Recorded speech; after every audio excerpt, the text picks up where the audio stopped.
오늘 말씀은 나를 나되게입니다. 여러분, 하나님은 공평하십니까? 공평하지 않으십니까? 혹시 아까 우리 찬양도 했지만 하나님이 공평하신 분이라고 믿고는 싶은데 현실의 삶을 살면서 느껴지는 하나님은 여러분들에게 불공평하신 것은 아니십니까? 대개 사람들이 하나님이 불공평하다고 느끼는 부분은요, 악한 사람들, 사기꾼들, 범죄자들, 안 믿는 사람들은 잘 먹고 잘 살고 돈도 많아서 부족함 없이 살고 건강하게 그것도 오래 사는 것 같은데, 반대로 성실한 사람들, 선한 사람들, 정직하게 열심히 사는 사람들, 신앙을 지키며 사는 사람들은 고난당할 때도 많고 어렵게 살 때도 많고 고생하고 아프고 일찍 죽기까지도 하고, 이런 것들을 보거든요. 이런 모습을 볼 때마다 하나님이 정말 불공평하시다 라고 생각을 합니다. 이게요, 여러분뿐만이 아니라 성경에 나오는 믿음의 사람들, 믿음이 좋다라고 하는 사람들조차도 이것 때문에 하나님이 불공평하시다고 생각해서요, 너무 힘들었었거든요. 시편 73편에 나오는 아삽은요, 악한 자는 잘 되는데 왜 의인은 고난받는지 이해가 안 돼서, 도저히 이해를 하지 못해서 하나님이 불공평하시다라고 생각을 했습니다. 그래서 거의 실족할 뻔했다라고 고백을 하는데요, 그게 시편 73편 2절에서 5절 말씀인데요, 제가 읽겠습니다. 나는 거의 넘어질 뻔하였고 나의 걸음이 미끄러질 뻔하였으니 이는 내가 악인의 형통함을 보고 오만한 자를 질투하였음이로다. 그들은 죽을 때에도 고통이 없고 그 힘이 강건하며 사람들이 당하는 고난이 그들에게는 없고 사람들이 당하는 재앙도 그들에게는 없나니 라고 말합니다. 그리고요, 연달아서 시편 73편 12절 13절에서는요, 볼지어다 이들은 악인들이라도 항상 평안하고 재물은 더욱 불어나도다. 내가 내 마음을 깨끗하게 하며 내 손을 씻어 무죄하게 한 것이 실로 헛되도다 라고 한탄을 합니다.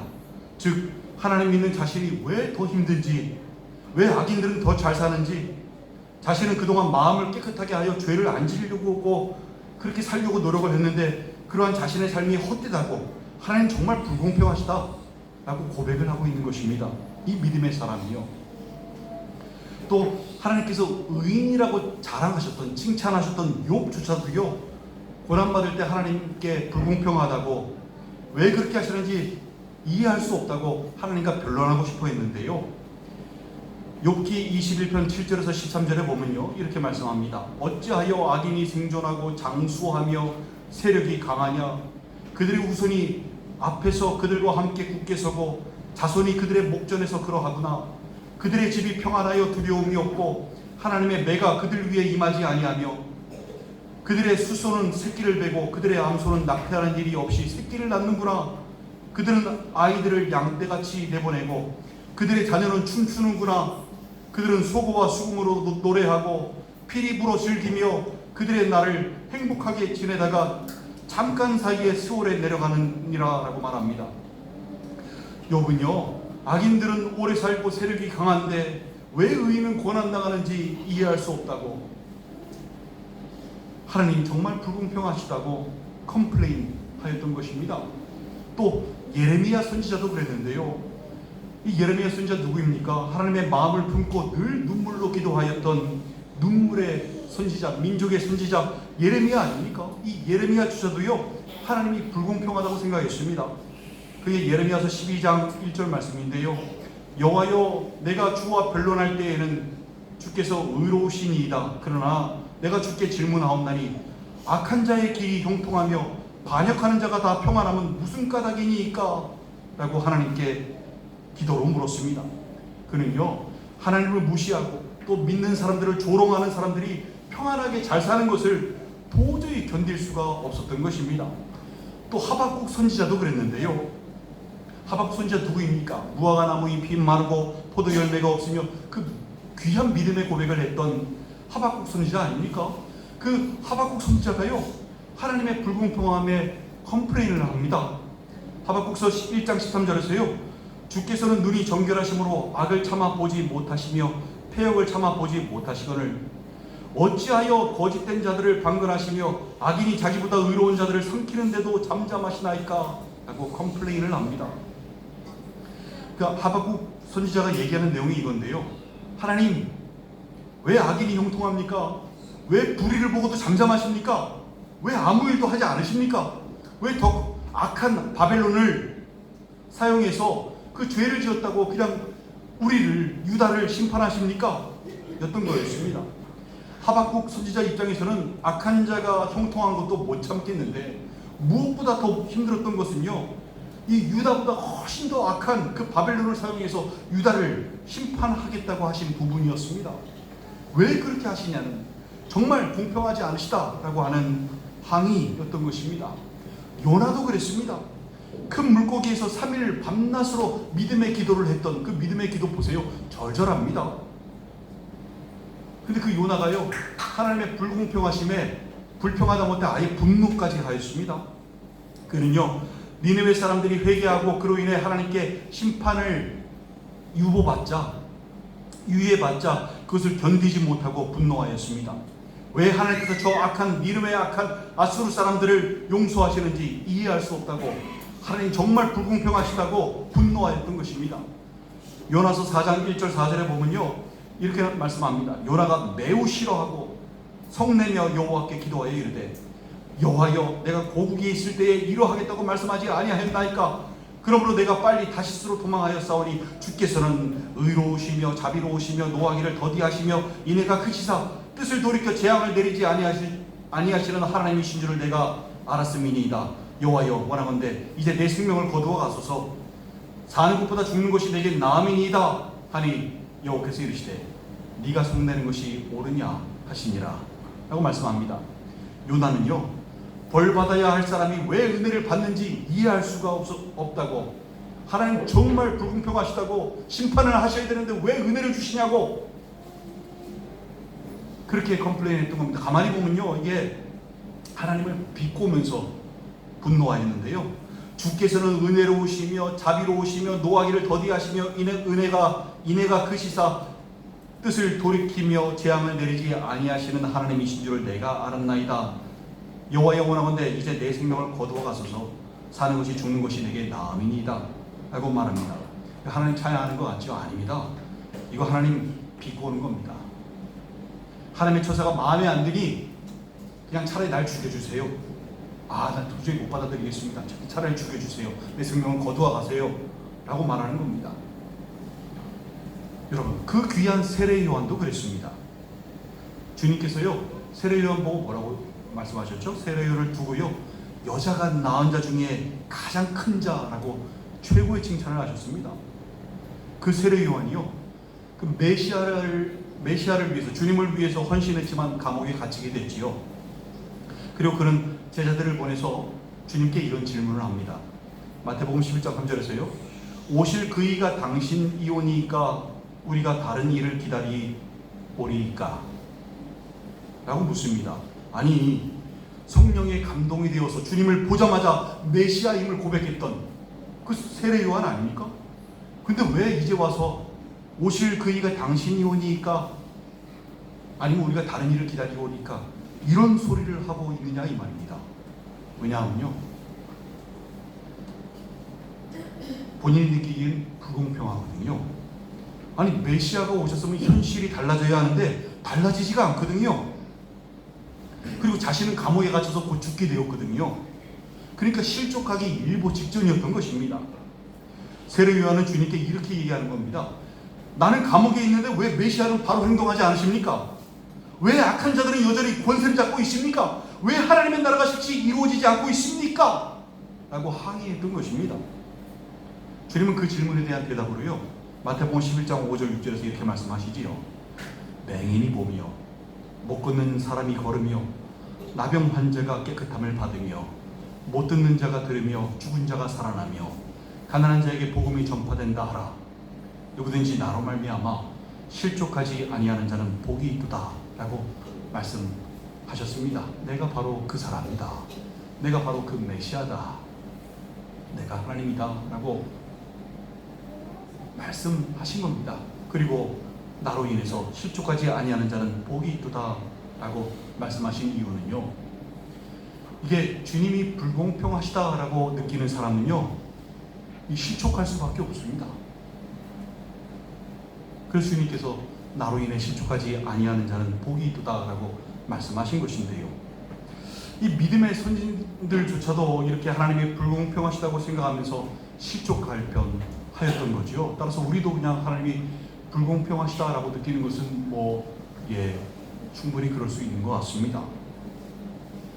또 사람들은요, 주님의 비유 말씀 속에서도 굉장히 불공평함을 느끼는데요, 먼저 포도원 품꾼의 비유입니다.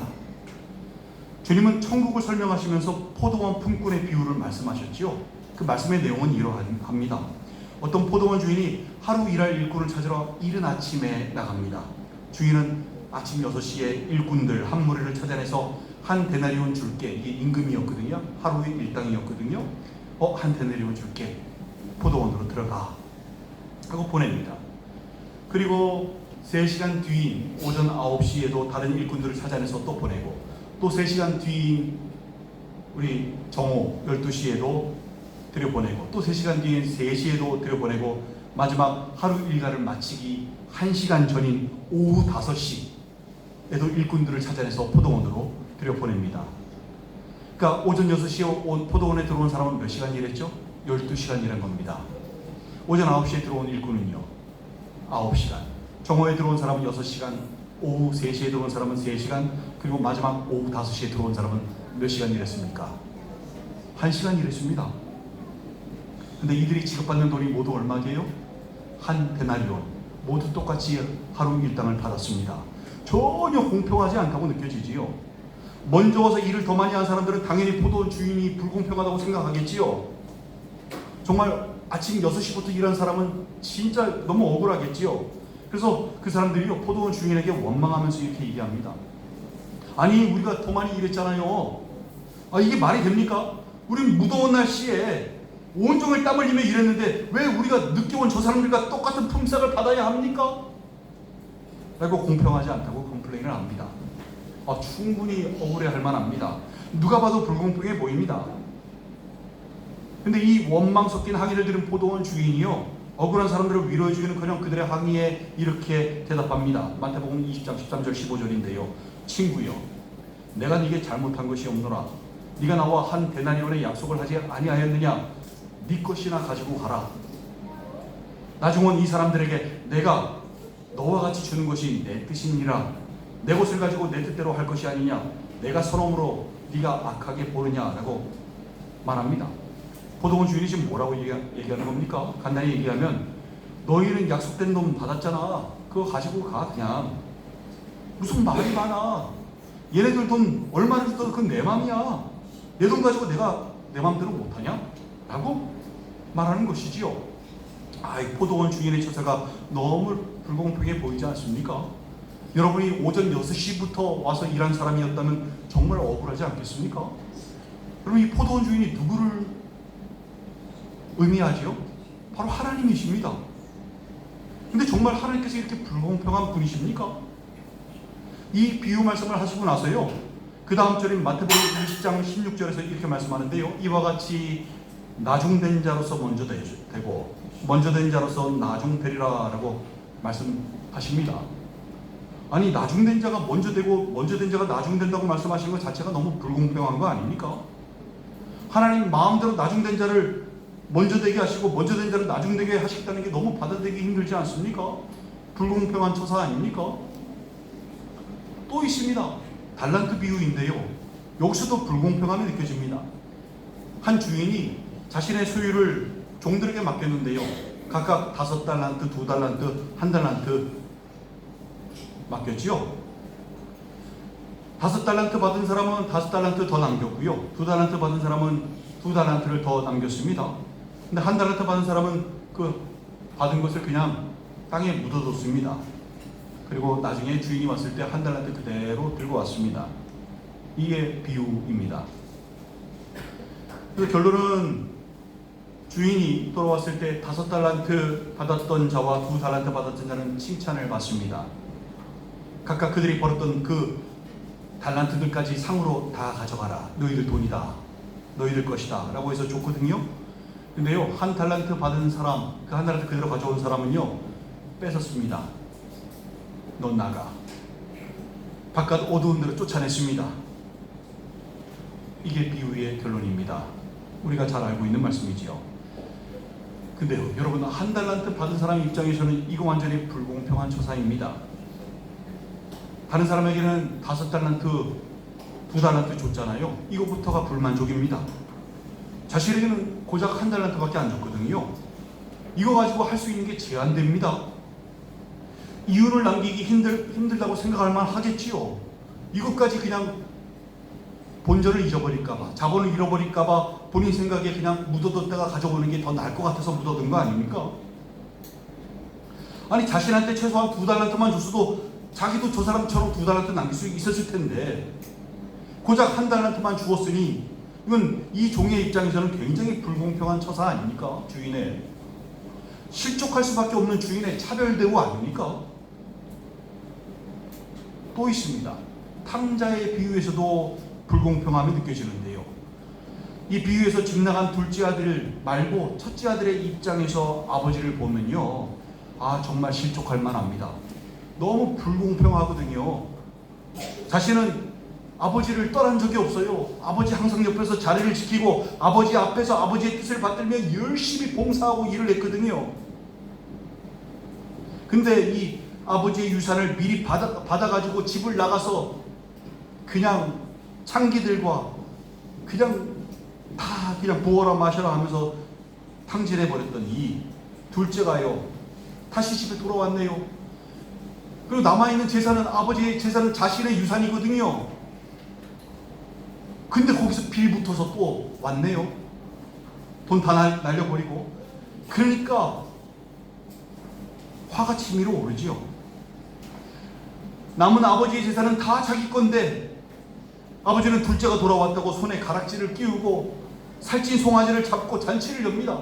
첫째 아들 입장에서는요, 아버지의 불공평한 처사가 정말 억울했던 겁니다. 화가 치밀어 올랐던 것입니다. 누가복음 15장 25절 30절 말씀을 들어보시기 바랍니다. 맏아들은 밭에 있다가 돌아와 집에 가까이 왔을 때에 풍악과 춤추는 소리를 듣고 한 종을 불러 이 무슨 일인가 물은데 대답하되 당신의 동생이 돌아왔음에 당신의 아버지가 건강한 그를 다시 맞아들이게 됨으로 인하여 살찐 송아지를 잡았나이다 하니 그가 노하여 들어가고자 하지 아니하거늘 아버지가 나와서 권한대 아버지께 대답하여 이르되 내가 여러 해 아버지를 섬겨 명을 어김이 없거늘 내게는 염소 새끼라도 주어 나와 내 벗으로 즐기게 하신 일이 없더니 아버지의 살림을 창녀들과 함께 삼켜버린 이 아들이 돌아오매 이를 위하여 살찐 송아지를 잡으셨나이다 라고 말합니다. 말씀 속에서 그는요, 너무 실족하여서 아예 집으로 들어가지를 못해요. 집문 밖에서요 들어오지도 않고 그냥 실족하여서 그냥 그렇게 서 있는 겁니다. 동생이 들어왔는데 하나도 기쁘지도 않습니다. 화만 났던 것입니다. 충분히 그럴 만한 불공평한 처사라고 느꼈기 때문이지요. 여러분, 정말 하나님은 불공평한 분이실까요? 여러분도 그렇게 느끼십니까? 찬양은 아까 그러니까 공평하신 하나님을 찬양을 했지만 그냥 보여지는 모든 것들이 다 불공평한 아닙니까? 그럼 어떻게 생각하십니까? 하나님은 공평하신 분이십니까? 공평하지 않으신 분이십니까? 여러분, 하나님은 불공평한 분이 아니십니다. 문제는요, 하나님께 있는 게 아니라 하나님을 불공평하게 해석하는 우리에게 있습니다. 무슨 말이냐고요? 우리는요, 현재의 장면만 보지만 하나님은 이야기 전체를 보십니다. 그리고 아직 그 이야기를 끝내지 않으셨습니다. 그 장면만 보면요, 하나님이 불공평한 분으로 보입니다. 악인들이 잘 되는 것, 악인들이 잘 먹고 잘 사는 것, 이게 불공평하다고 느끼는 게요. 왜 그런가 하면 그 장면만 봐서 그렇습니다. 근데 전체 이야기를 보시면요, 악인의 형통은 축복이 아닙니다. 그건 그냥 방치입니다. 심판의 유예입니다. 이 땅에서의 삶이 전부가 아니거든요. 그 후에는 심판이 기다리고 있거든요. 그 장면만은 정말 짧은 장면이거든요. 전체 이야기 속에서 그 장면은 일부이거든요. 성실한 사람들이, 그리고 정직한 사람들이, 믿음을 지키고 사는 사람들이 왜 힘들게 사는지, 왜 고난받는지 이해하지 못하는 건 그 장면만 봐서 그렇습니다. 근데 전체 이야기를 보시잖아요. 믿음의 사람에게 오는 고난은 그건 버림받음이 아닙니다. 망하는 게 아닙니다. 거꾸로 뜨림을 당해도 망하지 않는다 그러지 않았습니까? 그는요 그냥 성숙의 과정입니다. 고난을 통해서 신앙인이 필터링 되어지고요, 정금과 같이 불순물이 빠져나오고 정금과 같이 순금과 같이 나오는 그 과정이 있는 것입니다. 하나님께서 왜 가만히 계신지 이해를 못하시겠다고요? 그럼 그 장면만 보셨으니까 그렇지요. 신앙생활에서 기다림은요 하나님의 침묵이 아니라 준비하시는 기간입니다. 하나님의 때에 날개짓을 할 수 있게끔 준비시키는 준비의 시간인 것입니다. 하나의 장면만을 보고 판단하시면 안 됩니다. 하나의 장면만을 보면요 그 안에서 다른 사람들과 자신을 비교하게 되고요, 하나님을 불공평하다고 느낄 수밖에 없게 되고요, 그 결과로 실족할 수밖에 없게 되는 것입니다. 이 비교가 문제입니다. 믿음의 선진들이 악인의 삶과 자신의 삶을 비교하였다가 실족하지 않았습니까? 일찍 온 포도원 일꾼들이 비교할 대상이 없었으면 감사했을 거예요. 근데 늦게 온 일꾼들하고 똑같이 돈을 받다 보니까 일한 시간을 비교하다가 그 사람들과 비교하다 보니까 실족했던 거 아닙니까? 한 달란트 받은 자가 2달란트 받은 사람, 5달란트 받은 사람과 비교하였다가 실족한 거 아닙니까? 첫째 아들이 집 나간 둘째와 자신을 비교하였다가, 그 환영받는 모습에 자신과 비교하였다가 실족한 거 아닙니까? 이렇게 하나의 장면만을 보면요 다른 사람과 자신을 비교하게 되고 그 결과로 하나님이 불공평하다고 생각돼서 실족할 수밖에 없는 것입니다. 여러분, 비교하지 마십시오.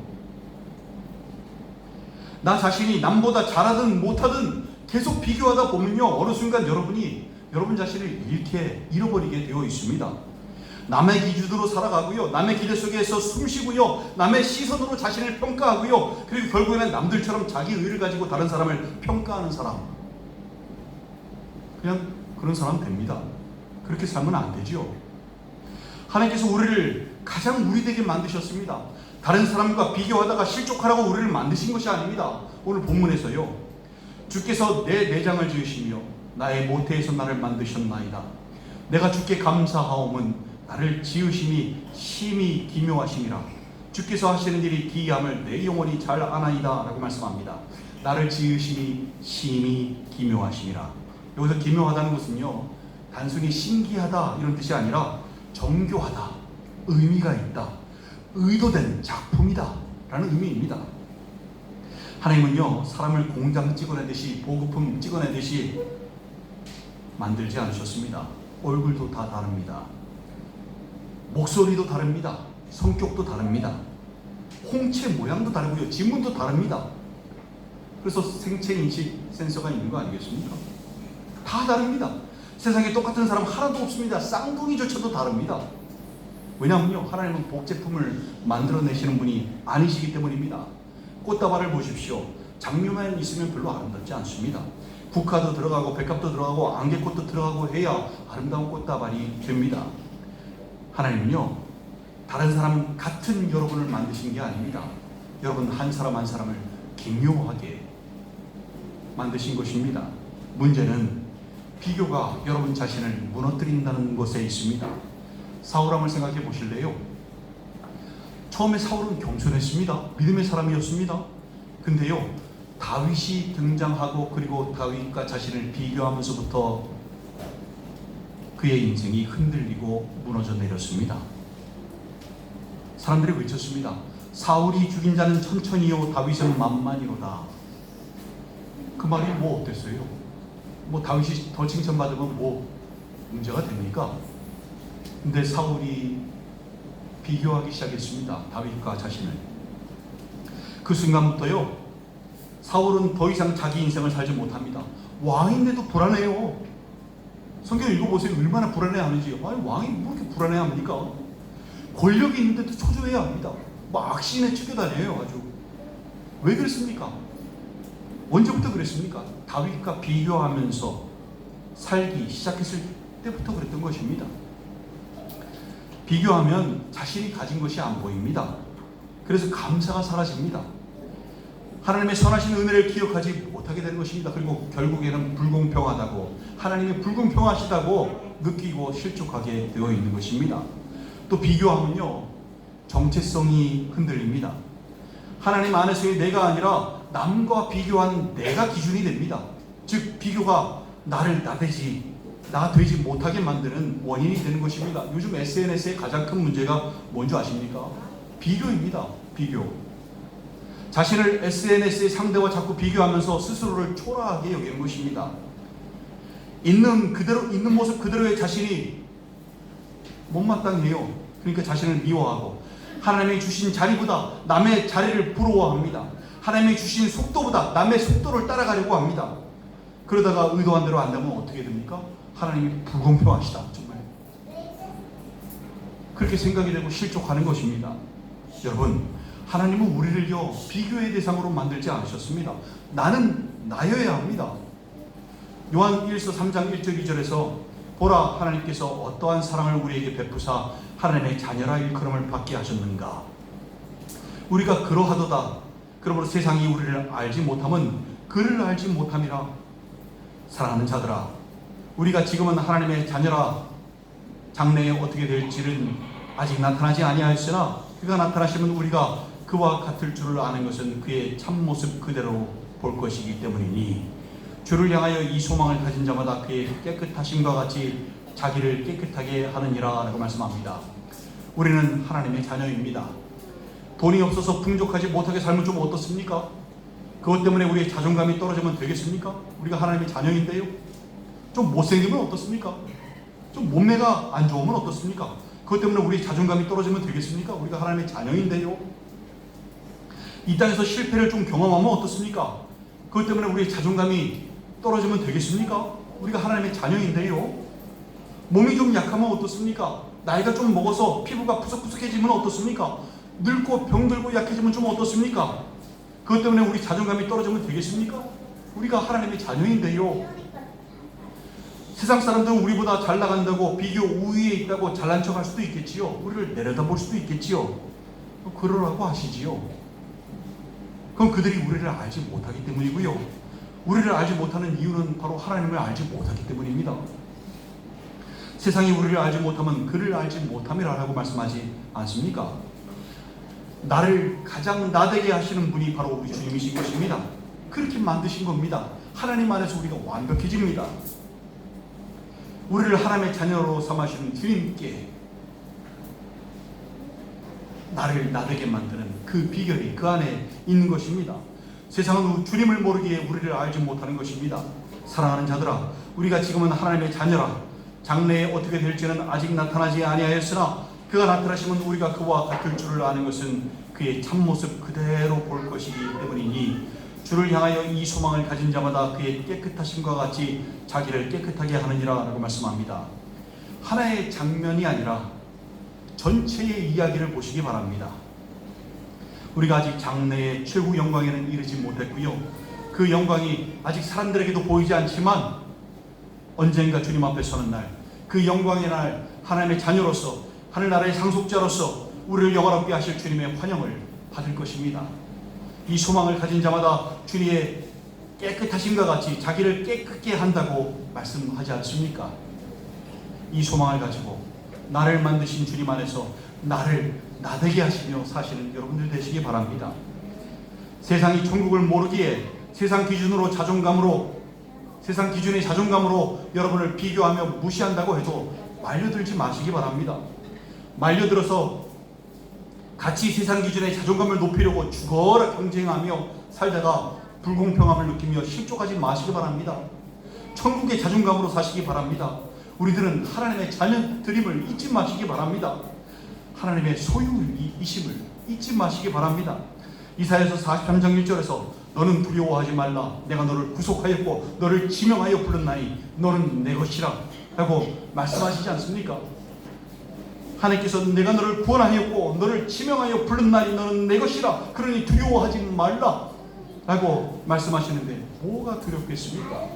베드로전서 2장 9절에서도 그러나 너희는 택하신 족속이요 왕같은 제사장들이요 거룩한 나라요 그의 소유가 된 백성이니 이는 너희를 어두운 데서 불러내어 그의 기이한 빛에 들어가게 하신 이의 아름다운 덕을 선포하게 하려 하심이라 라고 말씀합니다. 우리는 하나님께서 지명하여 부르신 택하신 족속이고요 왕같은 제사장들이고요 거룩한 나라이고요 하나님의 소유가 된 백성입니다. 하늘나라의 상속자들입니다. 얼마나 감사합니까? 자격이 없을 때부터 죄인이었을 때부터 이렇게 구원하시고자 피 흘려주신 주님 아니십니까? 그 은혜를 헛되게 만들지 마시기 바랍니다. 더 이상 비교하지 마시고 주님과 함께하며 우리 자신은 죽고 우리 안에 예수 그리스도가 사시는 거듭난 인생, 주님께서 우리의 높은 자존감이 되어주시는 인생, 나를 나되게 하는 인생, 그 인생을 사시는 여러분들 되시기 바랍니다. 사랑하는 지체 여러분, 하나님 공평하십니까? 공평하지 않으십니까? 공평하십니다. 하나의 장면만 보면 하나님이 불공평하신 분으로 느껴지지만, 그래서 다른 사람들과 비교하게 되고 불공평함을 느끼고 실족하게 되지만, 전체 이야기 속에서는 주님은 너무나 공평하신 분이십니다. 아직 이야기가 끝나지 않았습니다. 주님께서 계속해서 역사하고 계십니다. 여러분, 세상에 말려들지 마시기 바랍니다. 그 공평하신 주님을 믿고 의지하셔서 실족하지 마시기 바랍니다. 내가 하는 게 아니라 주님께서 하시는 겁니다. 애초부터 주님께서 하셨고요, 지금도 주님께서 하고 계시고 앞으로도 주님께서 하시는 겁니다. 그러니 염려할 것도 없고요, 어떻게 하지 걱정할 것도 없고요. 왜 이렇게 염려와 걱정 속에서 오늘을 살지 못하고 내일을 살고 계십니까? 포도원 일꾼의 비유에서 먼저 온 일꾼들이 불공평하다고 느꼈던 것은 본인들이 했다고 착각했기 때문입니다. 그 비유의 시작이 뭐죠? 천국은 마치로 시작하지 않습니까? 무슨 말입니까?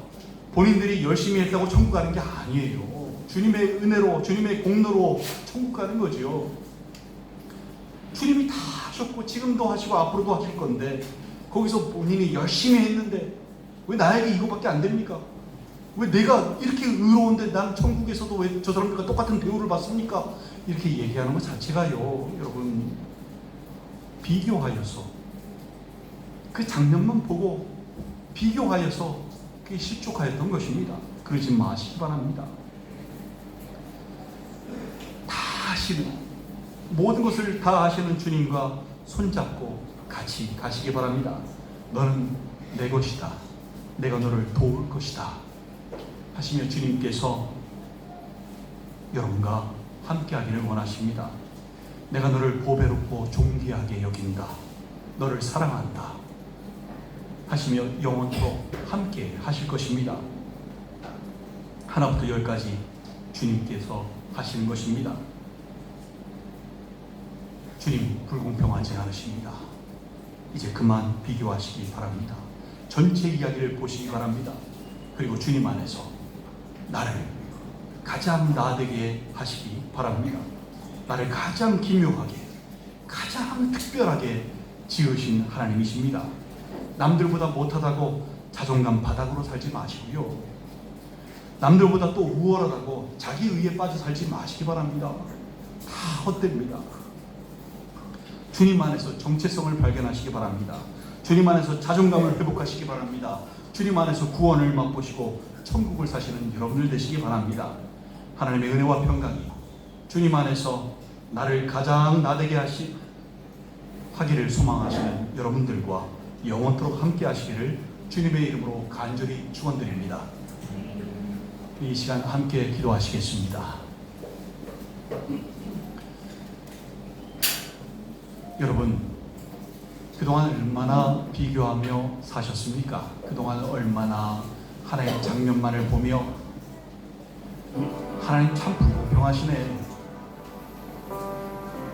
아니 왜 저 사람들을 저렇게 놔두시지?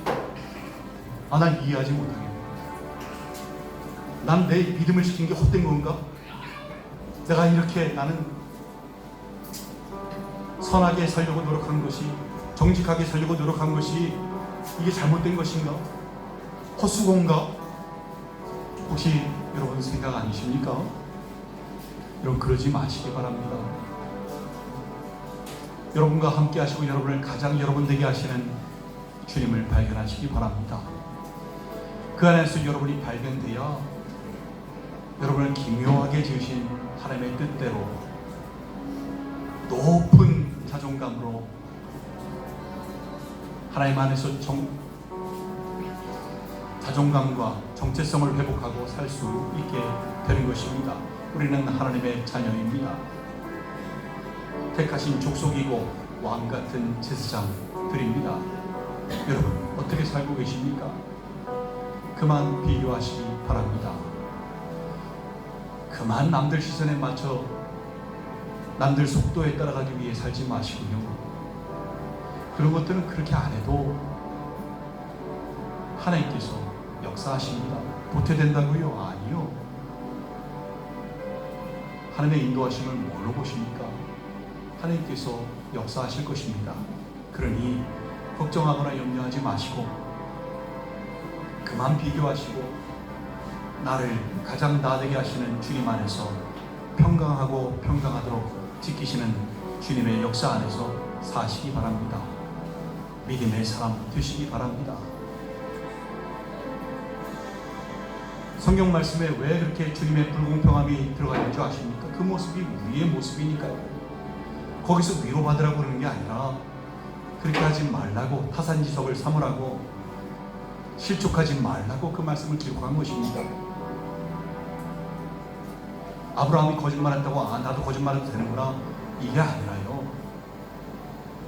타산지석 삼아서 하라는 겁니다. 어떻게 살고 계십니까, 여러분? 이제 여러분을 가장 여러분 되게 하시기 바랍니다. 주님 안에서 발견되시기 바랍니다. 여러분 안에 주님이 사시는 역사 있기를 소망합니다. 이 시간, 지나간 시간들 회개하며 다시 한번 앞으로는 더 이상 나 자신을 잃어버리지 아니하고 사울처럼 잃어버리지 아니하고 또 하나님을 불공평하다고 생각하여 실족하는 일 없이 주님 안에서 주님과 동행하며 살 수 있도록 붙잡아 주시옵소서 하고 우리 함께 기도하심으로 하나님께 나아가시겠습니다.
아버지 하나님, 저희를 정말로 기묘하게 만들어주심에 감사드리옵나이다.